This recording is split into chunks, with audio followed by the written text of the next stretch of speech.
G'day, guys. How are we? Hey, Marty. Hey, no.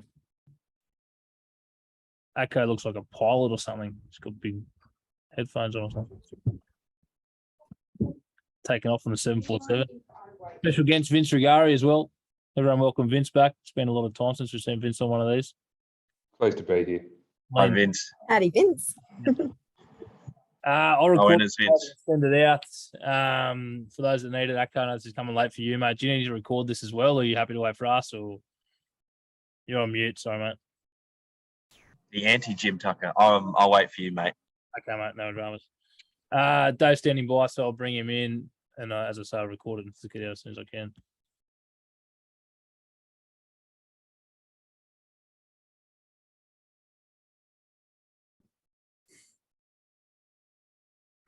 G'day, Dave. You got us set?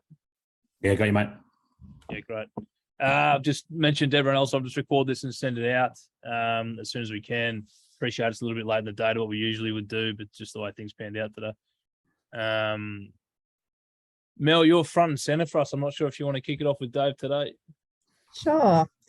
Hi, Dave. Yeah, I guess the big talking point of the selection is Bernard Foley. Can you just talk us through sort of how that came about and what you see his role in the squad will be? I just lost you for a second there, Mel, but you talk about Lungy. No, Bernard Foley. Okay. Yeah.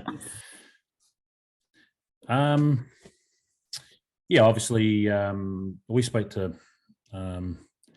Bernard last year around, interest to be a Wallaby again.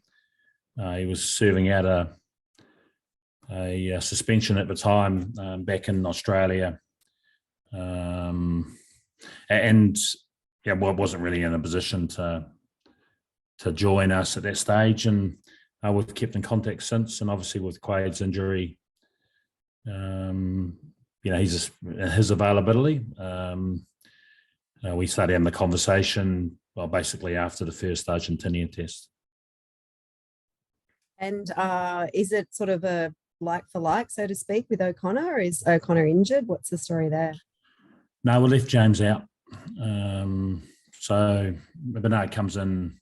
Obviously, we've still got Noah, and we've got Hodgie, who's played a bit of 10 for us in recent weeks. So O'Connor, James was left out just purely for form reasons then, and I guess you wanted to bring Bernard in, so there just had to be someone, I guess, to part the squad in that position. Look, we obviously James got a crack in the last test, and we thought his experience would be very important, and wanted him to drive the ship. Allow us to implement our plan, and we're pretty clunky, to be honest, lack cohesion, so he's missed out on the selection. Are you likely to bring? Is it enough time preparation wise for Bernard to play in the first test? That's a challenge, isn't it? Hasn't played an enormous amount of rugby lately since the Japanese season finished. He's been training since we've been in contact with him. We've got a lot of our game plan stuff to him to get a bit of study done. He's been doing additional training, and he's in Sydney this week, and we've had our staff having a decent look at him. So we're conscious, like we were with Rory. We're going to make sure that he's ready to go, and we waited to the second test for Rory, and we'll make a call on Bernard once we've got him in camp on Sunday. Just on that fly half position, was there the temptation to bring in guys like Ben Donaldson or Tane Emben, some of the sort of younger guys, and see what they could do in this environment? Yeah, no, we've talked a lot about that, and we'll bring one young fella in outside of a selected group to spend a bit of time with us. We definitely need to accelerate the development of the young men coming through, and so that's the plan. So we'll let you know who that is on Sunday. I guess where does Noah sit in the pecking order of 10s? Obviously, he started with Quaid in that first test against Argentina, and then he got injured, and Reece came on, and then the second test, James started there, and now you've brought in Bernard. So where does Noah actually sit, and is he comfortable in where he sits in that pecking order? We're very tempted to start Noah in the second test, but we thought, we needed to find out where James was at, and so give him an opportunity to play at 10, and so you can see, I guess, based on selection, where we see Noah. So he's a strong chance to be involved next week. He's worked really hard on the little areas that he needed to make shifts beyond the England series, and as we've said, he's a good kid. He's played a lot of big rugby for a young man. Just about all his tests are against top 4 sides in the world, type of thing. So, and we definitely feel he's going to be an excellent international 10, and so you'll see him feature during this series. Hi, Dave. Welcome home. Curious, there's been obviously a lot of different 10s over the last wee while, as there's been a lot of different 15s as well. You said that the attack was clunky, which it perhaps was. How much of the shuffling of positions and the guys in and out, even a Lalakofaketi coming in at 12 and not playing alongside James, how much does all that kind of bear into it? Because it's been a lot of changes at 10. Yeah, no, it's fair. And, when you look at it, a lot of those have been forced on us through injury. Ideally, we'd like to get a consistent side out week in, week out, but I haven't been able to do that. We look at last weekend, while there were disappointments within that performance, guys like, I thought Lalakai and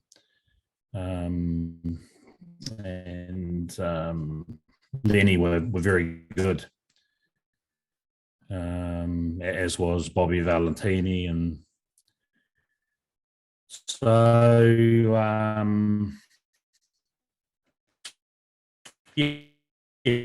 ideally we're getting a handful back this week, and hopefully we can get some consistency around selection over the next few weeks. Dave, Also presumably, on the 10s, Dave, you have thanks, mate.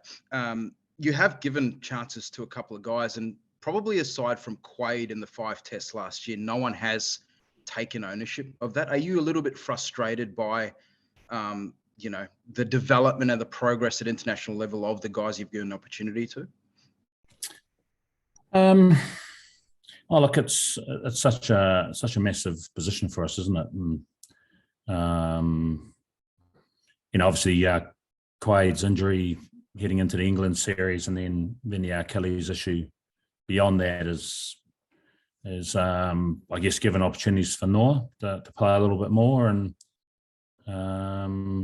even when we brought Quaid back in, we went in a 6-2 split, and that's where Hodgie's versatility comes in. So that was at the expense, his versatility at the expense of having, say, Noah on the bench in either of those tests. So there's certainly going to be opportunities over the next few weeks for someone to grab that position. Dave, presumably you had a chat, or someone had a chat to James. Would that be right? Yeah. Was, and what the message was to him about the future? I won't give you all those details, but you'd imagine he's pretty devastated. He's desperate to be a Wallaby. He's going to ensure that he keeps himself in good nick, as we know, based on injuries this year. An opportunity could be around the corner. So, but we'll get together with him prior to the squad assembling, just to sit down and go through his game, give him clarity around the shifts we need to see if he gets another opportunity with us. And do you kind of have any thought that he can do that he can be an option going forward, or at his kind of age and with the injuries that you've just mentioned there, and that he seems to have been battling for a while, that yeah, that's going to be a hard road back for him. No, look, he's worked to get himself in really good shape. So the issue from the weekend wasn't physical. So like he needs to convince us that he can implement the plan that we want. And it's difficult to do it when you're not in the squad. So should he get another opportunity with us, he needs to highlight that he's made some shifts. Dave, you've kept Jock Campbell in the squad despite not getting a game the last couple of weeks. Where is he at, and how do you see that fullback role unfolding over the next couple of weeks? Look, he's an excellent player, Jock, and that's been a great thing about having him in the camp. We've got to learn more intimately about him. Very, very good footballer, smart. A bit of a Conrad Smith type of player in the back three. Just a really good rugby brain and very efficient skill set and so look, it's as we've talked about, we've used a few back there. I'd say Tom Wright's done a really good job for us at 15. He probably made a few errors last week that he's disappointed about, but we've got we're starting to create genuine depth there. We're confident Cals can play back there as well. You've seen Hodgie play there with Geordie, had about 2 minutes before getting himself knocked out in the second test against England. So, it wasn't that long ago. We had real question marks around the depth of that position, but we do have options. And, but I guess just like we talked about before, we really want someone to nail it and own it. Do you plan on giving Geordie another genuine crack at 15? As you mentioned, he had that 2 minutes before getting knocked out against England, but since then he's come back via the wing. Are you planning on, or do you envision using him at 15, starting him there? Oh, look, it's a definite possibility. The thing with Tom Wright, and when we brought Geordie back, we left him on the wing. Tom's communication is excellent. So his ability to organise people in front of him. And he's got a very good skill set, and he's very quick. And leg speed at 15 is a real asset for us. So so like obviously Geordie has a similar skill set. And we want to see him own that back area vocally and ability to boss others around and organise people in front of him. But he's made really good shifts in that area, and he's made big shifts around his work rate off the ball. So he's a genuine option. Is there the concern that someone like a Noah might, particularly Noah, given his age, might severely be impacted with his confidence, given that he's been so in and out, and not even on benches at times, but outside the 23? That's the thing with this at this level. You got to earn the right to play. He certainly trained very well, and we've made decisions of what we thought was best for the squad on the day. And as we talked about, Hodgie's versatility, his ability to cover 10, but also cover both wings and fullback. We see him less as a midfielder, even though he's played international footy there as well. So if you look at the last game, it gave us a chance to have a specialist 9 and specialist midfield cover, as well as Hodgie covering everywhere. So, we haven't lost confidence in Noah. And we're confident that the shifts we've asked them to make, we'll see in his next performance. Dave, what's the latest with Hoops? Have you had much contact with him since you've come back? Yep. Yeah, we've spoken a number of times. So, we're not in a position to really discuss that in detail, but and we've got no firm timeline as to when he'll return. And can you give us an update with Kirtley? Like I realise this is a squad for the Springbok test, so I imagine that there might be a change or two, and obviously injuries could influence that as well. Yeah, so Kirtley's been back a little while. He's been training, so he's over the injuries in regard to hamstring and calf. And the hamstring injury was significant. He's lost a little bit of